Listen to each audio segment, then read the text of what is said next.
Shimetsu makes an excellent case that Swartz was indeed suicided by M.I.T, a satanic child porn ring, with Zionist ties. The death of Swartz, the brilliant creator who was involved in the development of the web feed format, RSS and Reddit, at age 13 won an Ars Digita Prize, given to young people. Swartz died under very mysterious circumstances after looking into M.I.T files which linked parts of the M.I.T to international child sex trafficking. Swartz's death is one of a long line of mysterious suicides, which serve to conceal the depth of the child sex trafficking industry, controlled by the Zionists. This article is written in the spirit of speaking up for those who cannot speak up for themselves. Specifically, I am referring to children who are the victims of the heinous crimes of kidnapping, the sex slave trade and even murder. This article also pays tribute to the brave men and women who have lost their lives, in their service to humanity, in order that we may come to know the truth about our world leaders and just how evil and satanically inspired they truly are.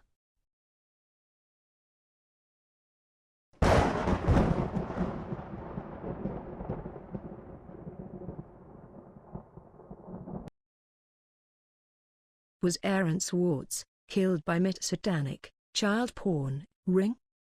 By Shimetsu. Exclusive, Rents.com.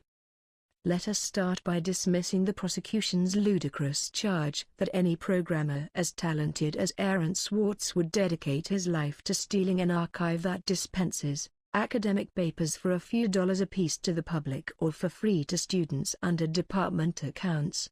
M.I.T professors, who are so full of themselves, are the only ones who might take seriously such a fool's errand, as a worthy objective for the brilliant and rebellious Swartz or the lawsuit as the cause of his so-called suicidal depression.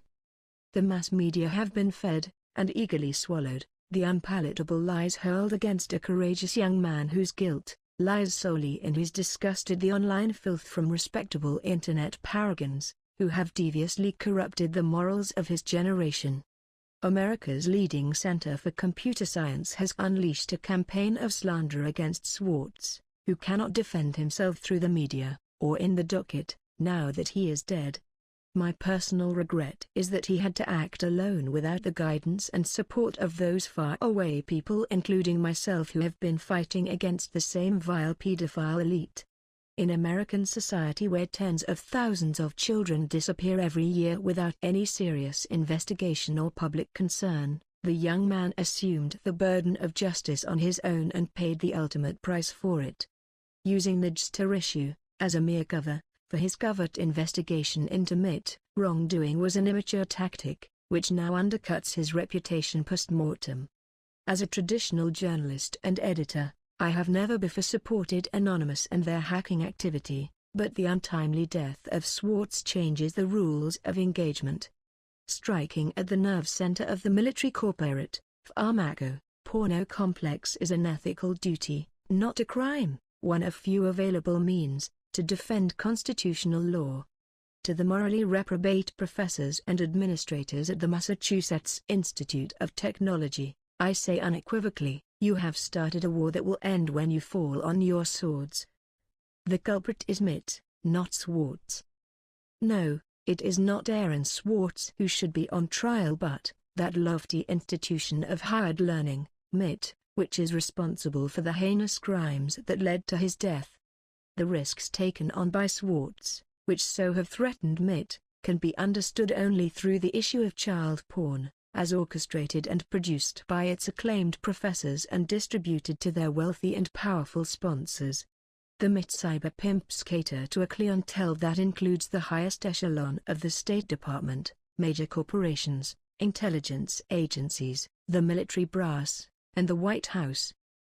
Every element in the Swartz case indicates that he died in a heroic attempt to expose the perversion that has corrupted the hearts and minds of the global elite, a heinous and often murderous vice that traumatizes innocent children and threatens every family on this planet.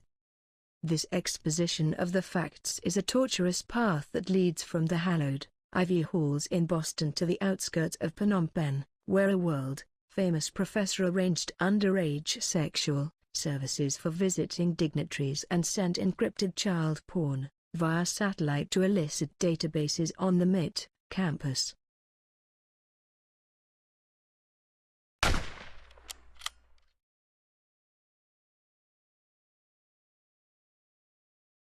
Nicholas Negroponte, you have no place to hide in Southeast Asia or Africa, not any longer. You are under watch and will be relentlessly tracked down, not just for child porn and pimping children but now as an accomplice to murder. Your only way out is to turn over the video files along with the entire list of names, and you had better do it sooner than later because the powerful pedophiles on that list are going to silence you to cover their own tracks. Some highlights from that video clip include his slim physique, a waist size of no more than 30 inches, a short length that makes it practically impossible to hang himself with a belt, as reported by the Brooklyn police. A bicycle helmet held up to cover his face, meaning Swartz was cognizant of the surveillance camera inside the computer routing and wiring closet on the M.I.T. campus. On an earlier entry into the closet he was videotaped without the helmet and must have noticed the hidden camera at that time. The steel racks stacked with routers and at least one server into which he had plugged a laptop for a download, which required an extraordinary amount of time, indicating that the content was high-quality video and not documents. His trespass was a physical, break-in, or walk-in, which indicates the targeted server could be accessed only via a dedicated line and not with a hack. A dedicated line indicates the transfer of illegal content to strong encryption. M.I.T. has no proprietary right to GSTR. The videotape of Swartz's download led to the M.I.T. complaint, that spurred a federal prosecutor in Boston to indict him for pirating online journals distributed by GSTR, a subscription-based electronic archive of scholarly papers. The charges are patently absurd. Why would a so-called notorious hacker bother with redistributing journal articles that can be purchased at nominal cost, or gained for free by students with a department account? Unlike the WikiLeaks trove of diplomatic cables, none of the papers are classified or contain state secrets. Why didn't he simply hack into the main GSTR archive, whose files are accessible in bulk online, from dozens of universities? Swartz was a research fellow with the Safra Center for Ethics at Harvard, which also has an institutional account with GSTR. Given his street cred and past associations, he could have easily found a webmaster with the password to the GSTR server. How can M.I.T., which is not the owner of the allegedly accessed material, file theft charges against him? The GSTR archive is not owned or based at M.I.T., as media reports suggest, but is registered at the Network Connections server farm in Herndon, Maryland. GSTR is under the control of a non-profit organization called Ithaca, whose board of directors includes top university administrators and the W.W. Norton book publisher. The trespass into a tiny closet was done at M.I.T., but Ithaca, the party with proprietary rights over the GSTR intellectual property, does not appear as the chief plaintiff. Analogy: whenever a car is stolen from a parking lot, the car owner and not the car hop is supposed to file charges against the thief. M.I.T. obviously has something to hide.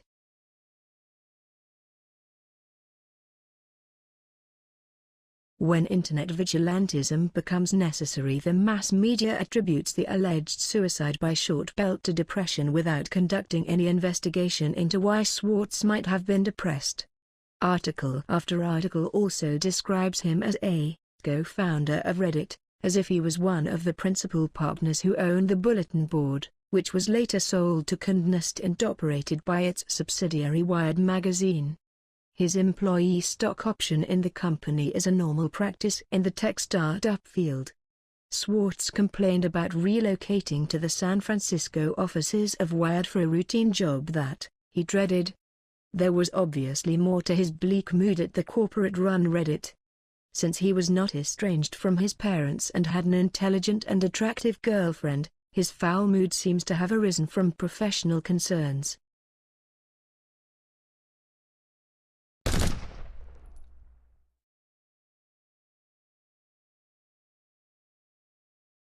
What would a decent family-oriented youth find so disturbing about working at corporate-controlled Reddit?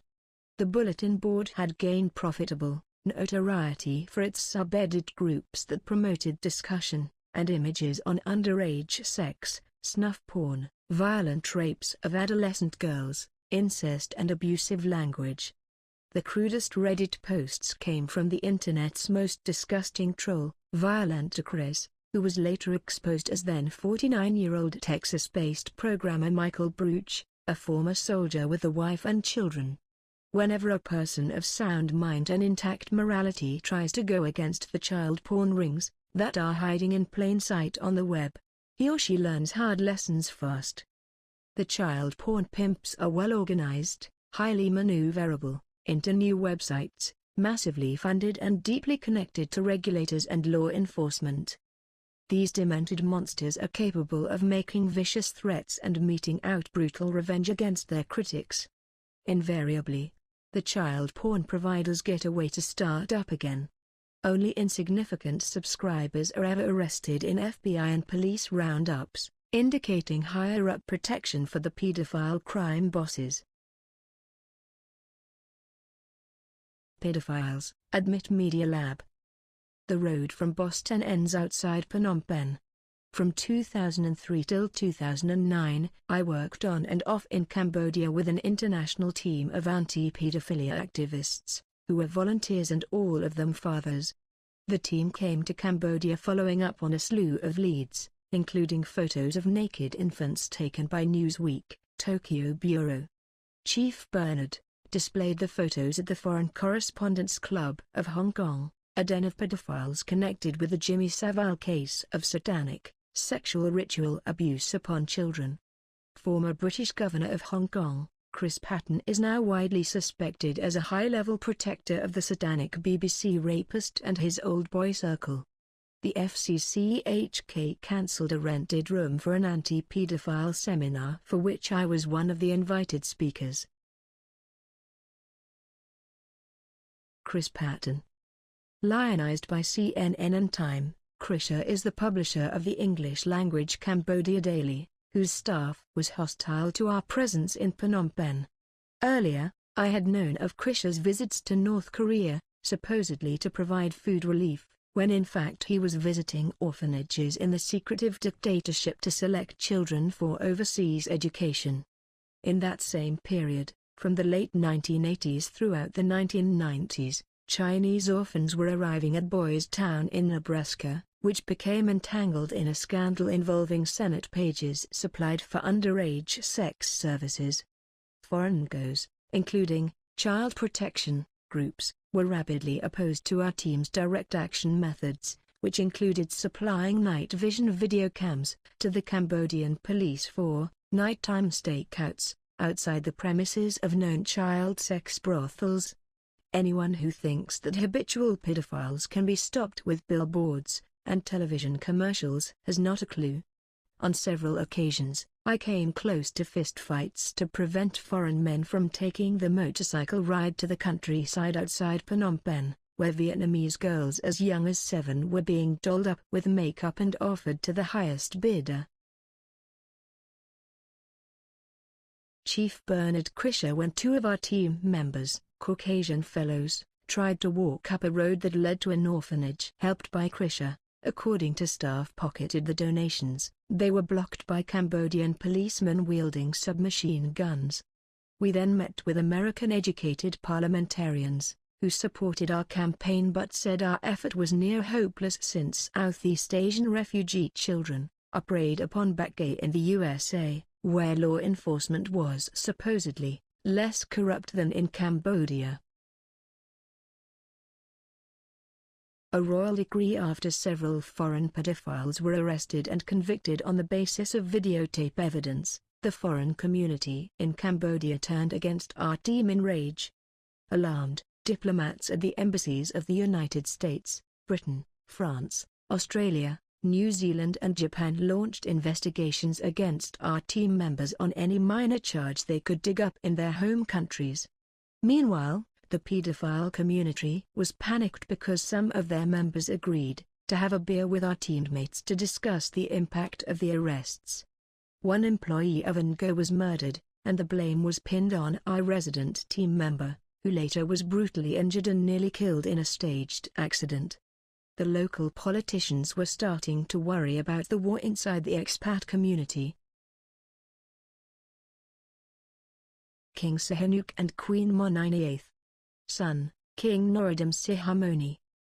Then, finally, the big break came, like the first storm that ends a dry season. Queen Monica, the wife of the late King Sihanouk, put the troubled orphanage under her royal protection. The Cambodian police shut down the orphanage's satellite link tower, which was being used to uplink child porn videos and connect American pedophiles to their little sweethearts. The teachers told me that computers and satellite communication system were installed and maintained by Nicholas Negroponte, the founder of the M.I.T Media Lab. Nick was a frequent visitor and one of the orphanage sponsors who arranged the weekend pajama parties in the city whenever foreign VIPs arrived, a teacher told me. Since he gave us the computer equipment, our staff was in no position to say no. The average age of the abused orphans was 10 years old. Following the royal intervention, Bernie Krisher flew into Thailand to attend the opening of a Not-Her orphanage, where he got a tap on the shoulder from the National Chief of Police. He was told to leave on the next plane out. Professor Emeritus Negroponte, however, continues his duplicitous role in Asia and due to his connections in the Ivy League, and his wealthy donors. He lives on embezzled money and borrowed time. He's due for permanent retirement. One laptop, one child abuse. The One Laptop Per Child project was initiated by the M.I.T Media Lab founder, who is the brother of former UN ambassador and intelligence official John Negroponte. The Zionist brothers have family origins in the Jewish community of Greece. A quick look at M.I.T Media Lab reveals some questionable characters at the helm. Negroponte's major promoter and sidekick has been Stuart Brand, who evolved from being a back-to-nature founder of the Whole Earth Catalog to a raving advocate of all nuclear power, genetic modification and geoengineering. Let's hope he relocates to Fukushima where he can personally enjoy all three wondrous advances.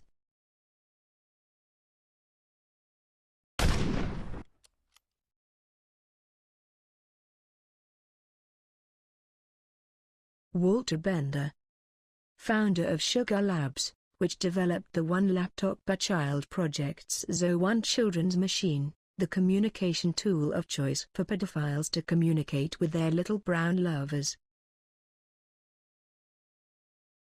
Frank Moss, who was trained at the Technion Institute in Haifa, a center for the Israeli Defense Forces cyber warfare R&D projects. The Media Lab itself is heavily involved in military-related projects with the US Air Force, the Space and Naval Warfare Systems Center, the Army Research Office and Google, which is a high-tech contractor in artificial intelligence for DARPA. Joy Ito, who once ran a nightclub in Roppongi, Tokyo's drug peddling and prostitution district run by a Yakuza boss, whose interest lies in Caucasian models performing coprophilia and bondage, increasingly favorite video themes besides child porn, among the American university technocracy.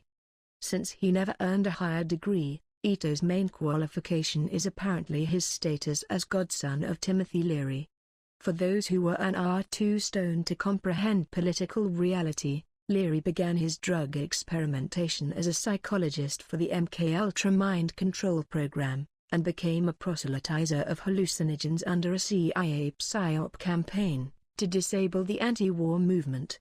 M.I.T Media Lab is yet another spin-off from the all-powerful MKUltra and DARPA.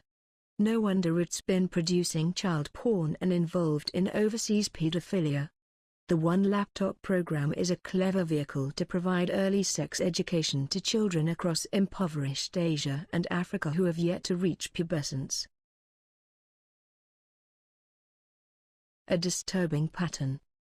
As in the campaign of character assassination that led to the downfall of Elliot's Pizza, the assault on Aaron Swartz is another example of a crusading American Jewish individual being persecuted, punished and likely executed by their Zionist brethren. Swartz's death by hanging is a microcosm of the sort of brutal mafia enforcement within the Jewish community, which unfortunately has gone nearly unreported in the Zionist-controlled media. Lilies Afra. Swartz was a research fellow at the Edmund J. Safra Center for Ethics, which is based at Harvard and in Israel. This much-needed program was organized by Lilies Afra, the plucky spouse of a Syrian Jewish banker who died in a mysterious arson on his mansion in Monaco. The Brazilian-born widow later survived her own ordeal of false accusations of murder from a transsexual novelist, writing apparently on behalf of the actual perpetrators. Edmund Safra was a banker for the Aleppo Jewish community, which over the millennia has been renowned for scholarship and good relations with Muslim and Christian neighbors. The Aleppo synagogue, until its destruction by Arab rioters enraged at the declaration of Israeli statehood in 1949, was the center of traditionalist Sephardic moral resistance to the secular, authoritarian and Eurocentric Zionists led by the Rothschild clan. The Zionist killing of dissenting Jews was a policy of the Haganah militia.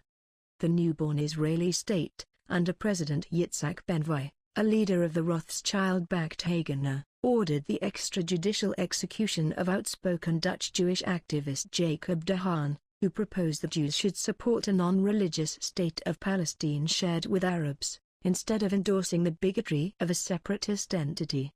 The Israeli propagandists have since vilified the victim's anti-Zionist views as arising from a homosexual attraction to Arab men. How low into the gutter can they stoop? Activist Jacob de Haan assassinated. Ben-Gvir. To conduct ethnological studies on Near Eastern Jews, with the aim of gaining their submission to Zionist authority, Ben-Gvir ordered the Aleppo community, which was one of the longest established Jewish cultural centers, to surrender its Aleppo Codex, the most accurate manuscript of the Hebrew Bible. Despite opposition from the scholars of Aleppo, the Codex was delivered to Tel Aviv. The teachings of Moses, known as the Torah, were missing, however, and probably for good reason. The Aleppo Torah is critically important to the traditionalists, because the Mosaic perspective affirms the God-ordained role of the Jews, as a stateless people guided by prophets and not subjects of worldly rulers, especially their own. Obviously, the Syrian Jewish scholars were worried about the possibility of an alteration of the text to support the statehood claims of modern Zionism. The fact that the ancient city of Aleppo is now being leveled to the ground is no fluke of history, it is the inevitable consequence of the systematic destruction of the Mideast by Zionist ambitions. Here is a moral parallel between the resistance of the Aleppo scholars with the life and death of Aaron Swartz, a young American Jew who dared to stand against the degraded and dumbed-down mass culture of corporate-controlled Internet, which should have been a realm of free inquiry and serious thinking. It is recurrent tragedy that the Jewish people so rarely stand by their prophets and instead bow down before tycoons and tyrants. Then and now, from the Egyptian tribulations to the destruction of the peaceful Sephardic Jewish communities and today's fabrications from M.I.T, truth is being trampled on while decadence, deceit and corruption thrive. In memory of Sean Parliament. One does not have to be a Jewish scapegoat to suffer character assassination and false charges. Another young American, Sean Parliament, who fell from a high-rise window in Pattaya, Thailand, in 2002, was the leading anti-pedophile activist of his generation.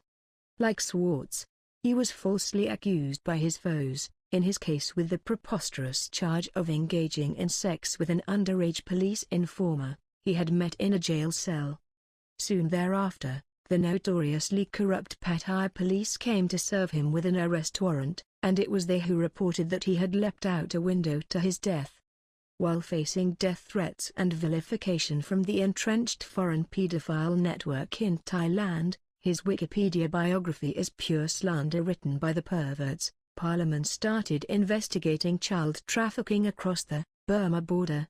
Along that militarized frontier, the Mossad and CIA under the cover of refugee aid programs have continuously smuggled in weapons and explosives, used for killing civilians in Myanmar, in exchange for opium and children. It is an injustice indeed that Sean did not live to see the 2009 police arrest of the politically connected second-generation Baptist missionary, Robert Moss, also known as Bobby Morse, on charges of sex with preteen tribal girls. At least, Parliament is vindicated. The pedophiles have been able to abduct, abuse and sometimes murder children across Southeast Asia because of protection from U.S. embassies in the region.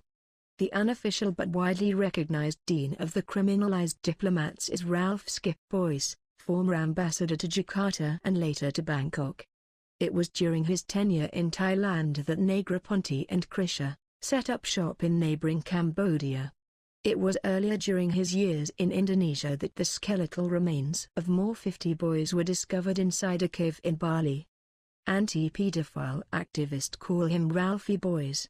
This sorry excuse for an ambassador later left diplomatic service to head Boeing in Southeast Asia, a region known for kickbacks in military and civilian aircraft sales. Once upon a time a dedicated American activist in Thailand and now a bright kid on the East Coast, it is always the decent idealists who die too young, their legacy disparaged. Even though the culprits find shelter behind the ivory tower of M.I.T or the protective gates of a permissive State Department, the pedophiles will be brought to justice, one way or the other. For the children to live, the predators must be destroyed. Miki Shimatsu, former editor of the Japan Times Weekly, is a science journalist based in Hong Kong.